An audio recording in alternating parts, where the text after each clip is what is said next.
La tête est très fragile et un impact à 10 km/h ou tout simplement une chute de sa propre hauteur peut provoquer une blessure cérébrale grave. Chez les cyclistes, 50% des accidentés ont un traumatisme crânien. Notre tête et surtout ce qu'elle contient, notre cerveau, fait ce que nous sommes. Notre personnalité, notre mémoire, nos capacités fonctionnelles et cognitives. Alors, mettons tout en œuvre pour la protéger et évitons-lui des chocs auxquels elle n'est pas préparée. La meilleure protection, c'est le casque. Il en existe de toutes sortes pour bien des usages. Et pour se convaincre d'en porter un, il suffit de l'examiner suite à un accident. Et la toute première chose qui vient à l'esprit, c'est « heureusement que c'est lui qui a pris ». Le casque réduit de 80% le risque de traumatisme crânien en cas de chute. En cas de choc violent à la tête, les neurones sont écrasés, cisaillés et les connexions sont rompues. C'est ce qui provoque au mieux une perte de connaissance et au pire des handicaps physiques ou mentaux irréversibles.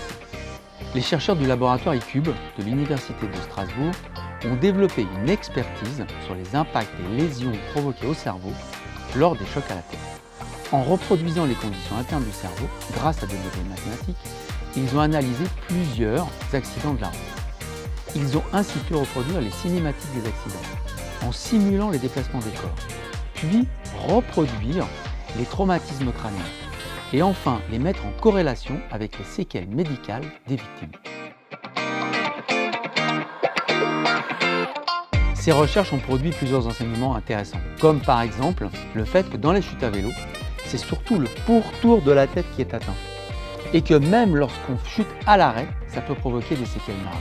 Pour les chocs avec des vitesses plus importantes, ce qui est particulièrement délétère pour le cerveau, ce sont les chocs en oblique, parce qu'ils provoquent une mise en rotation de la tête et ça crée à l'intérieur du cerveau des forces de cisaillement qui cassent les synapses. Pour faire simple et imagé, ce qui se passe dans notre cerveau, c'est un peu ce qui se passe dans cette boule à neige. Lorsque on fait des déplacements linéaires, il ne se passe pas grand-chose. Et dès qu'on provoque une rotation, on voit que tout se brouille. Or, les normes internationales des casques testent surtout leur efficacité sur des chocs à plat. Un casque est toujours utile, mais il sera beaucoup plus efficace s'il parvenait aussi à absorber l'énergie qui est impulsée à la tête dans les chocs en rotation.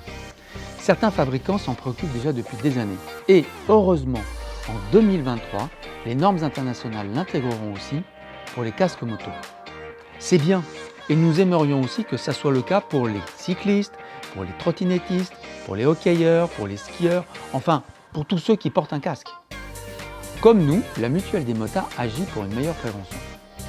Elle a demandé aux équipes de Strasbourg de tester des casques du marché et elle publie les résultats sur un site internet certimove.fr. Un site à consulter impérativement avant tout achat de casque.